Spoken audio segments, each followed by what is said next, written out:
બીજી દિવાલ એટલે ઘરની સ્ત્રી. પત્ની કેવી હોય? હાર્દિક પાંડ્યાને મળી એવી? તમે જોતા ને, ન્યૂઝ જોવો છે ને? 2-3 વાર 4 વાર હારે ને પછી એમ કે હાલો બધું આપી દો. એ તો સારું થયું માના નામ ઉપર હતું ને, તો માં ન્યાય આડી આવે. એ માના નામ ઉપર હતું ને તો બચી ગયું, નકર તો હાર્દિકભાઈ કંગાળ થઈ જાત. પણ પત્ની એવી ન હોય સાહેબ. પત્ની એવી હોય કે પુરુષના ખભા ઉપર હાથ રાખીને એમ કે ચિંતા નહીં કરતા હો, હજી હું ઊભી છું. ભલે એ પછી તમે એમ કહેવાય કે તમે આવેલા ને અહીંથી કે હરખી તમને ગાડી હકાવતા નથી આવડતી. અલ્યા ભાઈ, એને ગાડી વર્ષોથી આવડે છે, પણ રસ્તામાં ટ્રાફિક હતી જેના લીધે થોડીક તકલીફ થાય. પણ ખરેખર ખરા અર્થની અંદર પત્ની એવી હોય કે જ્યારે પ્રભુ શ્રી રામને ખાલી એકલાને 14 વર્ષનો વનવાસ મળ્યો હતો, ત્યારે સીતાજી શું કીધું હતું? જ્યાં રામ ને ત્યાં સીતા.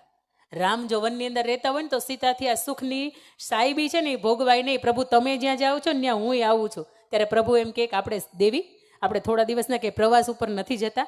તમે વિચારો, તમારે અહીંયા નોકર ચાકર, તમને અન્ન પકાવી દેવાવાળા, ભોજન બનાવી દેવાવાળા, તમારા કેશ ગૂંથી દેવાવાળા બધા જ છે, ત્યાં કાંઈ નહીં હોય. ત્યાં રાક્ષસો છે, ઝાડ પાન ખાવા પડશે, ત્યાં બ્રહ્મચર્યનું વ્રતનું પાલન કરવું પડશે ને ત્યાં નીચે સૂવું પડશે, પાથરવાનું નહીં હોય.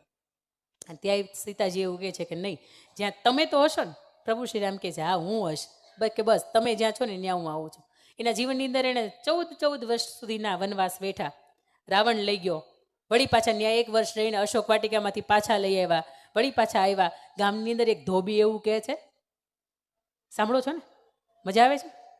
એક ધોબી એવું કહે છે કે જો મારી પત્ની હોય ને તો અન્ય રાજ્યમાંથી રહીને આવી હોય ને અન્ય રાજાની પાસેથી 1 વર્ષ તો હું સ્વીકારું નહીં.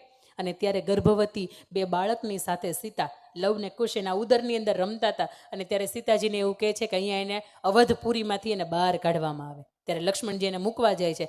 એ લવ અને કુશને લઈને ફરીથી પાછા ફરે છે. અને ત્યારે પણ એને જ્યારે અગ્નિ પરીક્ષાઓ દેવાની થાય ત્યારે સીતાજી 2 હાથ જોડીને એવું કહે છે કે જો રામ સિવાય મેં કોઈને પતિ ન માન્યા હોય ને તો આ અગ્નિ આ ધરતી છે ને એ મને જગ્યા કરી આપે. અને એ જ સેકન્ડે ધરતીની અંદર 2 ભાગ થઈ જાય કે સીતાજી આવો. ધરતી માતા એને લેવા માટે આવે છે, કારણ કે એ ધરતીપુત્ર જ હતી ને, ધરતીપુત્રી જ હતી એ. અને ત્યારે અંદર જતી હોય ને એ પહેલા માતા સીતા 2 હાથ જોડીને પ્રભુ શ્રી રામને એવું કહે છે, ત્વમેવ ભર્તા નચ વિપ્રયોગ. જન્મો જન્મ મળો ને તો તમે જ પતિ સ્વરૂપે મળો, તમે ન મળો ને તો મારે આ જીવનની અંદર આવવું જ નથી, મારે મનુષ્યનો અવતાર લેવો જ નથી. આ પત્ની છે. આ તો લેણું થઈ જાય, કંઈક તકલીફ થઈ જાય, હાથ ભાંગી જાય તો એમ કે હવે તમારે મારે કાંઈ નહીં. એ તઈની સીતા હતી. આવો આજની દીકરીઓને પણ આપણે એવું કહીએ કે બેટા સુખ દુઃખ તો આવશે.